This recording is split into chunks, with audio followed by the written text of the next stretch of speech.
Hello and welcome to Simple Life Philosophy. I'm your host, Ed Raby. This is the channel where you follow along on my journey to find a simpler philosophy of life that is both easy to understand and execute, that leads me to a simpler way of living and also a state of peace of mind. I've been on this journey for a little bit, and so I invite you to come along. If you enjoy the video, be sure to like it, subscribe to the channel, comment below and leave your thoughts. And as always, hit that notification bell so that you're notified for any new content. I appreciate anything you're doing to grow the channel. The channel is new, still pretty new, and anything I do to help us grow and get to those subscribers is always a wonderful thing in my eyes. So make sure you do all the things you can do, and I would appreciate it greatly.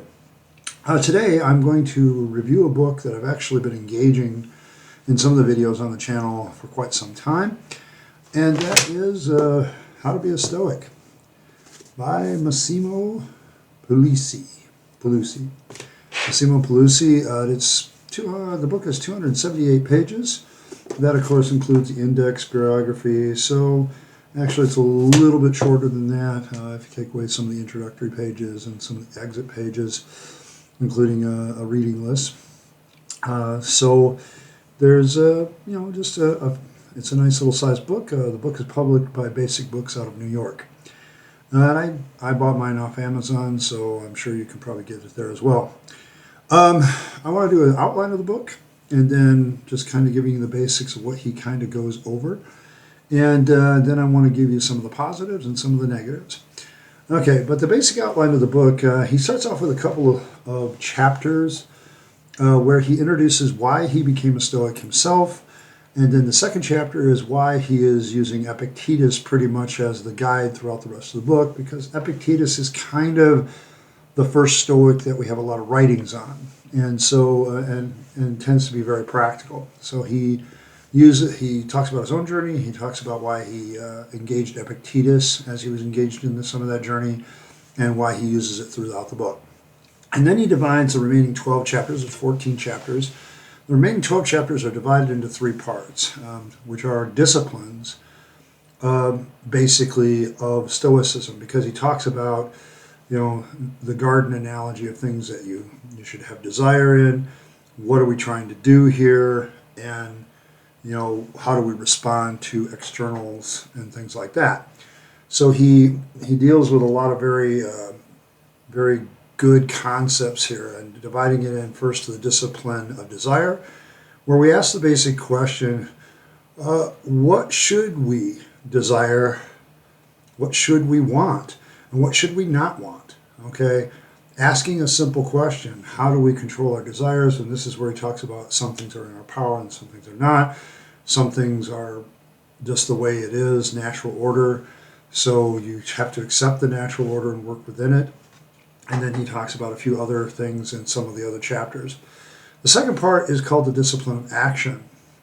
And basically, this is a question of how should we behave in the world. And he talks about basically the growing of virtue and some of the challenges to growing in virtue in our world, things like that. It's a very good, nuts and bolts about what we should do in the world.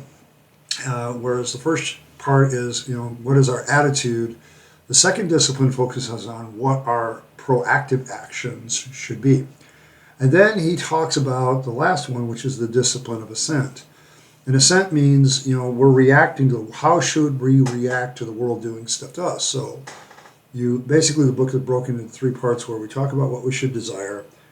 We talk about how to act on those desires. And then we also talk about when things influence us, how to react to them. He deals with some very serious issues from, suicide and a few other things that Stoics are known for, which I do want to get into in the channel later. And so I'm kind of, heading in the direction of now engaging this book in a more serious manner and some of Stoicism in a manner. And a large part of it is due to this book and its influence so far. All right, I want to talk about some positives of the book.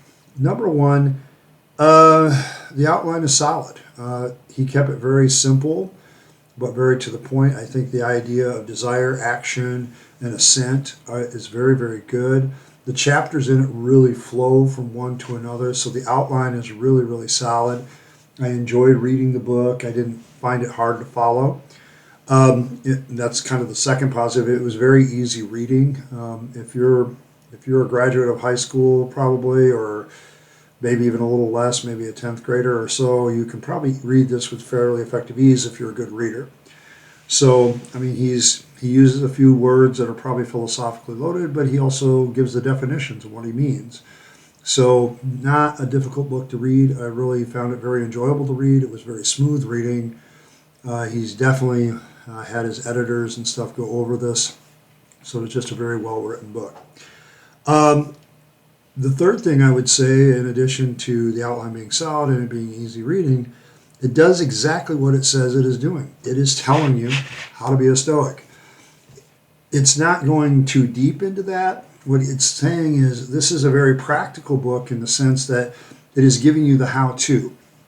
Okay, it's telling you how to actually do it. It's giving you the philosophical background. It's telling you what you should desire as a Stoic, giving you the basics of desire, giving you the basics of how to act, and basically the basics of how to react. And so as a Stoic, you begin to see, okay, this is how I should look at the world and how I should act and react. And then he ends it with the last chapter, which is really a very strong suit. In addition to this actually telling you how to be a Stoic, gives the 12 practical exercises on how to be a Stoic. I actually used this for a short mini-series. I'll link that up to above my head about talking about the different 12 exercises he does in his book and how how I had been going through them over time and taking my time with it. So it's been just a very enjoyable thing, how to be a Stoic. It has practical exercise. That's kind of the fourth positive.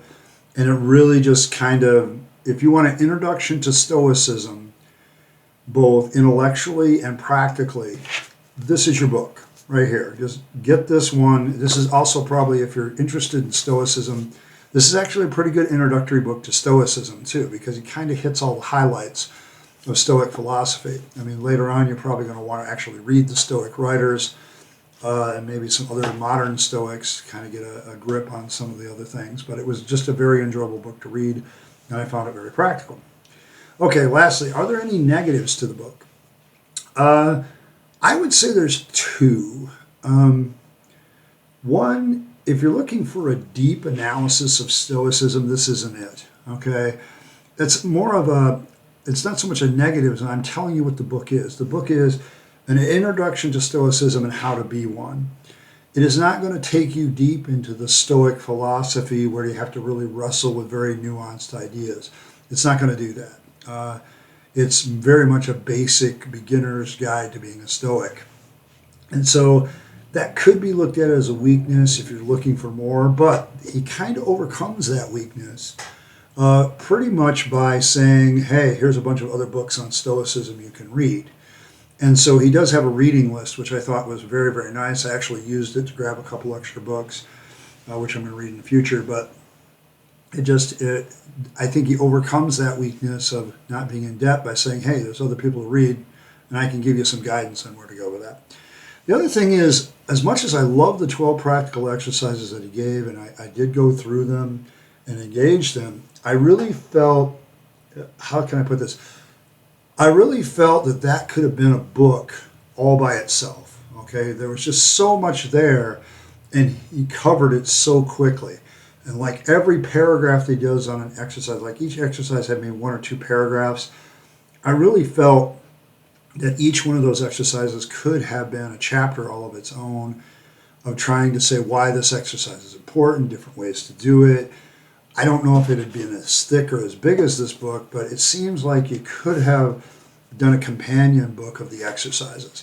And maybe it's something he should consider in the future. I don't know if he'll ever watch this video, but it's something that I would consider. If I had written this book, I said, I really need a companion workbook to it where you have the 12 Stoic exercises and then give some, how to journal that, how to make that happen, how to do it. I mean, a lot of it is just, thinking and stuff, but developing thinking habits often requires, some discipline, some routines and things like that. And I really felt that that part of the book, while it was a necessary part of a great introduction, it itself could have been expanded and really gone into those disciplines and those exercises to help a person. I know, just a suggestion. I think there's another book there. I really do. I think there's another book in that last chapter.